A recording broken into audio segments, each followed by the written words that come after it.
my stylus just fell. Yeah, Pokemon X and Y. This is what we're talking about today, is Pokemon X and Y. Pokemon X and Y came out in 2013 on the Nintendo 3DS, and it was pretty revolutionary for a couple reasons. One of them being, it was the first 3D Pokemon game. And, well, that was huge, because for the first 5 generations of Pokemon, they were in the second dimension. And this was highly anticipated. It was overall a very groundbreaking game for the franchise, in my opinion. Overall, the fans see it as a bit of a mixed bag, unfortunately. I would say there's a couple big problems with it, and one of them is that it's very easy. Every Pokemon game previously was, still a, kid-friendly experience, but it actually offered some challenge, and you felt a bit of reward. It was rewarding to, defeat the bad guy. And as much as I love X and Y, these games, I'm not going to sugarcoat it, they are unbelievably easy. It's batshit insane how easy these games are. I'm not kidding. When I was challenging the Elite Four, I sent out my water type. It was the fire type Elite Four. I pressed the move Surf. I just spammed it. I don't remember if it was 4 or 5 Pokemon that they had, but I just pressed Surf once and it one-shot everything. On top of it, it's really easy to overlevel in this game. One of my Pokemon was level 70 by the time the game was over. And typically, they hit like 55, 60 something. Level 70 is kind of insane for your Pokemon to hit. Without, and the craziest part, I did pretty much no wild encounter grinding. Pretty much none. And hit level 70. That was my Sylveon. And yeah, some of the fans think that the 3D models of Pokemon are a bit more lifeless than the sprites in black and white. And, because the black and white sprites were really full of life, super animated, and some of the Pokemon sort of had a weird transition. I butchered that word. They should have had a weird transition into the, 3D atmosphere. One of them being Typhlosion. I'm going to put up a picture right here of Typhlosion in a sprite form.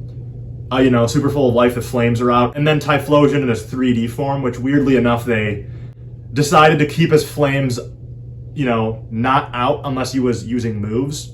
Weird decision. Looking past all of that, I think that X and Y deserves a bit more praise, because you have to understand something.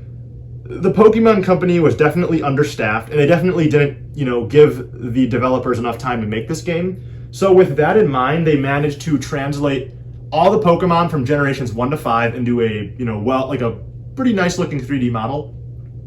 And they managed to make new Pokemon. Granted, a very small dex. I think it was like 70 or 80. No, wait, I think it was like 70 something new Pokemon, which is, that's like half the size of the previous game's dex. But again, you have to remember something. They were on a huge time crunch. They had to make a whole new region with all this new lore and stuff. They had to make brand new Pokemon. They also introduced Mega Evolution, so they gave a handful of new forms to old Pokemon, so that's even more designing. By the way, I think a lot of the Megas are pretty cool. Some of them are whatever, but overall, I like the Megas. I think they're really awesome, and it's a feature I sort of miss in Pokemon. Yeah, pretty much. There was just a lot they had to do in preparation for X and Y, and considering all that hard work that had to go into this game, I give them some credit, because the game overall as an experience is still fun. I just beat X and Y for the second time a couple days ago, and I liked it. It was a pretty fulfilling experience, very easy, but if you can look past that, I think it's still quite a, the region of Kalos is pretty whimsical, and I like it. But yeah, I like this game, and I think it deserves a bit more praise than it gets. The fans were definitely anticipating this one, because I remember, when Black and White and Black and White 2 came out, the 3DS was sort of, the 3DS was sort of on its way, and and by Black and White 2 was out already. And I think the fans were like, what the hell is this? I want my Pokemon in 3D, And that's understandable. But my thing is, Gen 5 is pretty awesome. I am biased. You know, this is a more opinionated take. But Gen 5 is awesome. It really is to me. And I'm not talking about Gen 5 in this one. We're talking about Gen 6. But look at this. This is my team. So we had, if you can see this, Greninja. What is that? I can't even see. Greninja, Aegislash. That's Sylveon, Venusaur, Tyrantrum, and Talonflame, and Greninja. Oh, I already went over all of them. Yeah, so that was the team. And it was a pretty, and then here's them all in their sprite form. And the Venusaur was Mega Venusaur. What do I like about X and Y? I think that the region is based on France. That's cool. I think that is really cool. This was also the first game to have a worldwide release date in the Pokemon franchise. Every game previously, each game came out at a different time in like different regions. They had it ready everywhere at the same date. The street date was the street date for everything, and that was huge.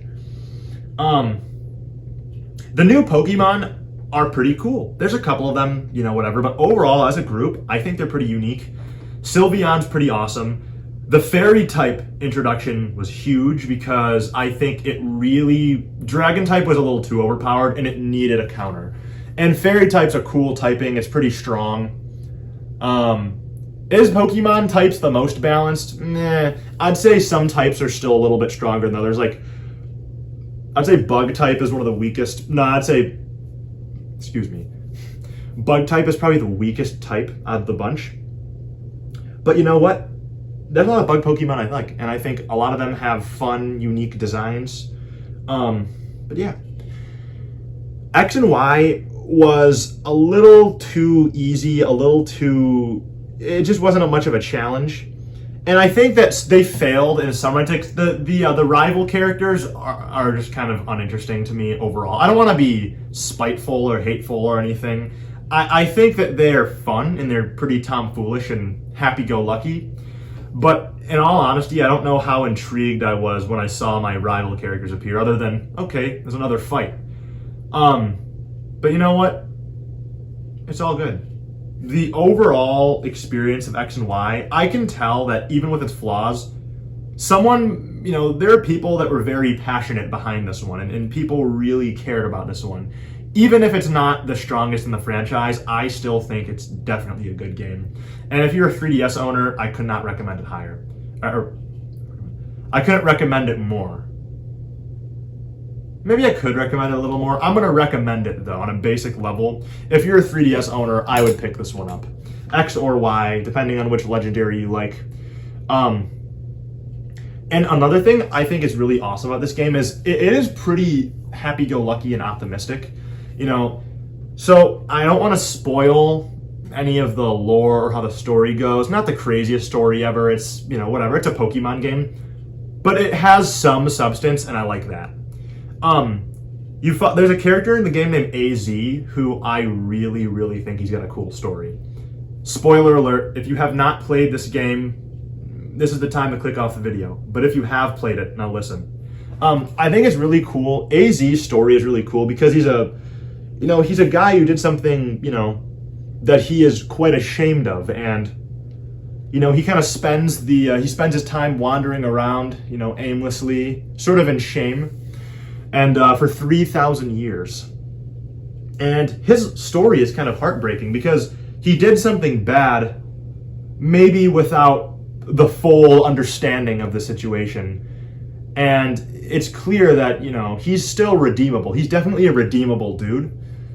You know, technically, you know, on a technical level, I think we could all be redeemed, one way or another. You know, if there's a will, there's a way, if you know what I'm talking about.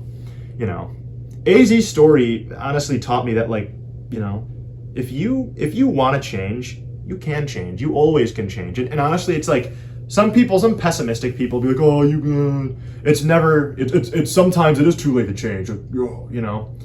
This is what I think. As said well in Rocky IV, if I can change, and you can change, and everyone can change. That movie Rocky 4 was kind of a propaganda movie, but looking aside from that, we're looking at the core, teaching of Rocky 4 that everyone can change. That's a good message. And AZ's story sort of winds into that a little bit because, he's wandering around and a little spark of his old self comes back and he challenges the player to a battle, a Pokemon battle. And he had a hard time coping with what had happened in that war thousands of years ago, resulting in the death of many Pokemon. And, battling the Pokemon, like he challenges you to a battle, maybe sort of shows that, he's not lost completely. There's still sparks of what he once was left in him, and that battle sort of ignited that. It's a good story. And then his spoiler alert, his Pokemon that was lost sort of comes back to him, and it's been 3,000 years. Very, very hopeful, redeemable shit. I would play it. I would recommend X and Y. Yeah, I'm sweating for some reason. It's kind of humid in here. All right. Now I'm sort of off the rocker again. I'm gonna split.